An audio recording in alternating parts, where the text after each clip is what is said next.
Flippers, the Great Book of Pinnipedia, Chapter 13. Elaborate, Enlighten, and Looking Back.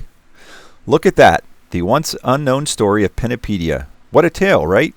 Well, I'm sure it wasn't anything that you expected, but I hope it did not disappoint.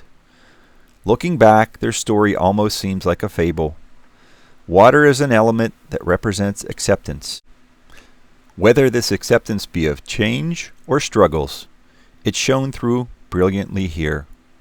Seeing how they gradually became accepting of their surroundings, their newfound need for food, and had the willingness to change in order to go on is truly an inspiring message. One message that would do you well to remember. Their story reminds us that no matter the problems we face, no matter the challenges we must overcome, and, most importantly, no matter the conflicts in our lives, we must not surrender.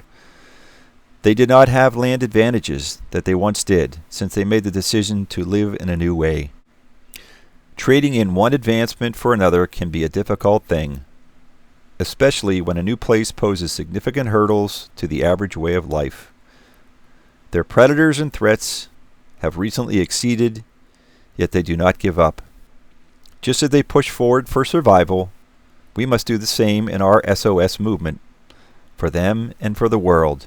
Keep supporting them so that they can indirectly support us. The reason behind why this book was written is due to the sole purpose of their story deserving to be told. Their lives, rightfully, hopefully, will be saved if others know and understand the importance of knowing everything about them. My hope is that Pinnipedia can continue on in the modern world, though they may need to adjust more. The context offered here may help them have a softer transition into a new way of life.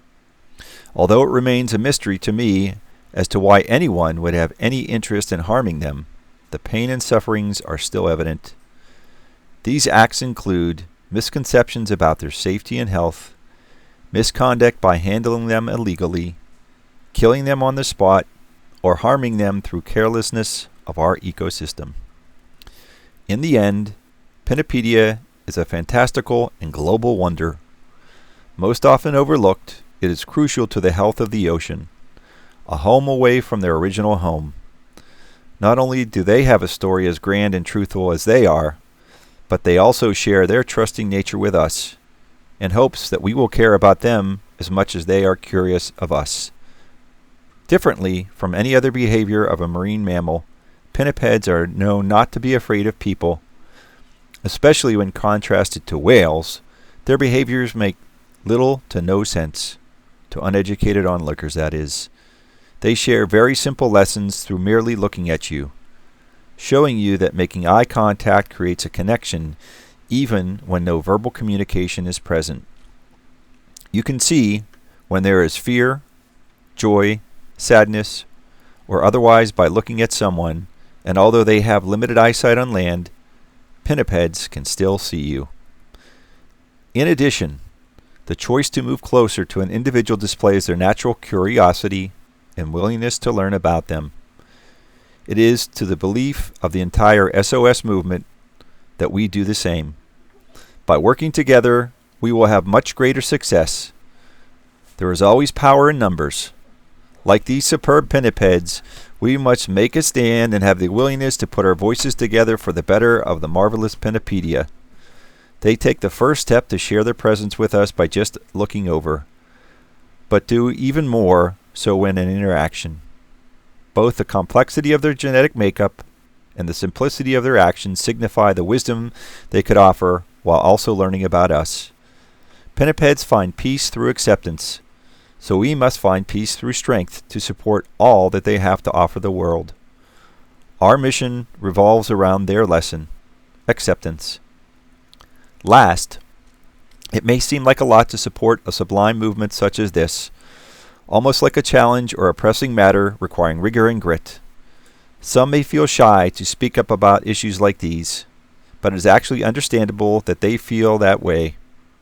I, myself, have been scoffed at by peers for sharing the awe of these animals. Having been the only one made times much harder, but shortly after I began speaking up about the wonderment, others followed. Now, A multitude of people I know are passionate about the subject. Like I said, power in numbers. I did it when no one else would, and because I spoke up, I was given 2 titles by my peers. These titles worked as compliments and insults at the same time. The one I use most frequently is the Seal Kid. It started briefly after I began sharing my daily facts about seals, yet it stuck with me until the conclusion of that year. After this, it likely will follow me from here on out. Although it is not about me, this matter concerns the pinnipeds of society and society itself. One thing that I encourage is not being afraid to speak. Even the smallest effort can help make the biggest difference. The SOS movement strives to take a step forward, a step towards acceptance, care, and compassion for nature, wildlife, and Pinnipedia.